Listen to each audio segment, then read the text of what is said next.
пьет свой утренний чай, настоятель в спокойствии важном, хризантемы в саду.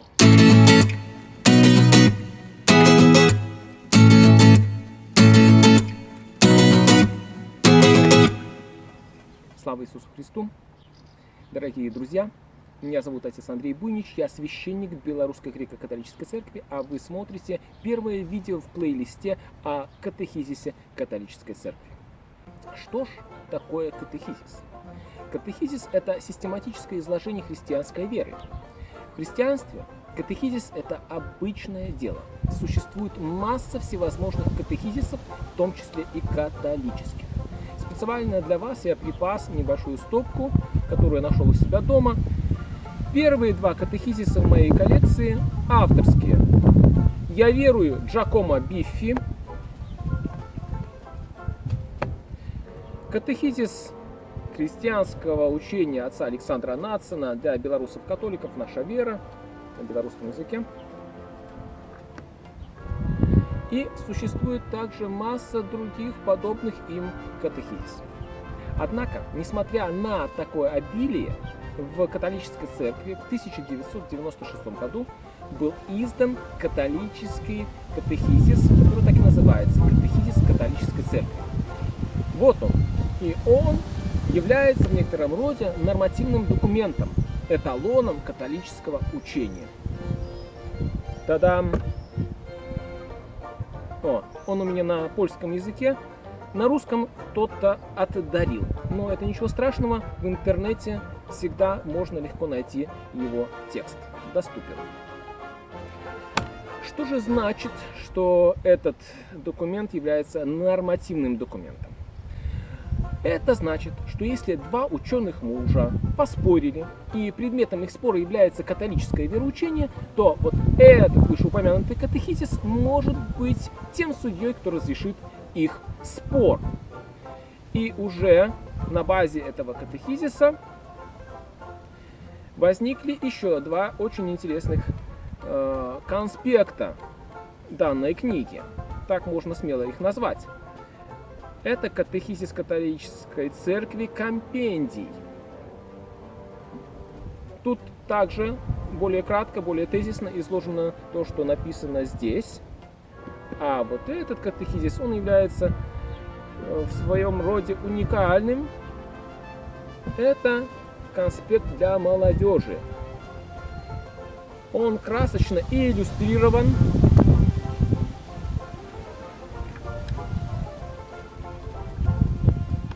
Его не только приятно читать, но и держать в руках. Он у меня на белорусском языке, но на русском языке, кого интересует, его тоже можно найти. Правда, не знаю, в сети ли, но он существует.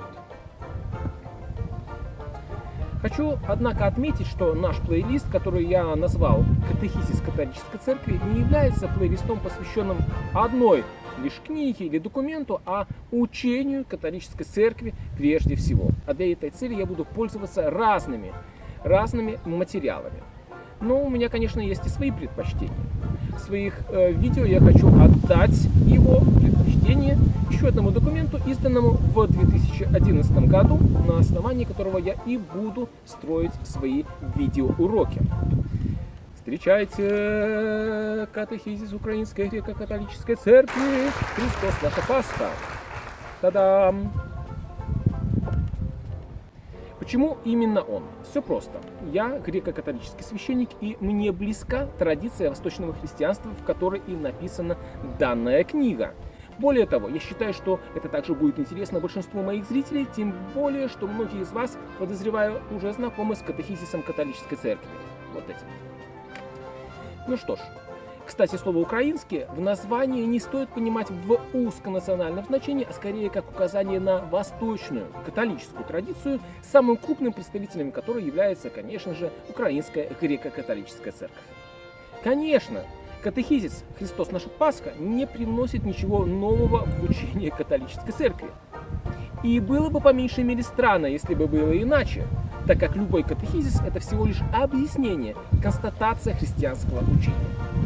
Тем не менее он, давайте я буду называть его наш катехизис для краткости, указывает нам это учение, одетое в восточные литургические одежды.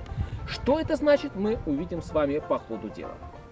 Давайте приступим к изучению католического вероучения, и начнем мы со знакомства со структурой нашего катехизиса. Как это обыкновенно бывает в начале, здесь имеется введение.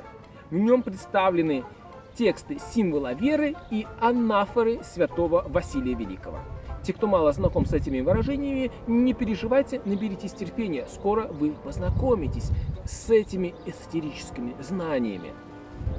Для тех, кому знакомы эти понятия, хочу заметить, что составители так поступают, чтобы сразу указать нам на методологический ключ к тексту нашего катехизиса. Также мы можем дополнительным ключом считать и само название «Христос – наша Пасха».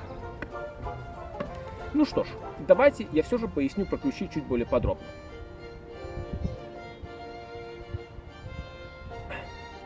С символом веры как будто все понятно.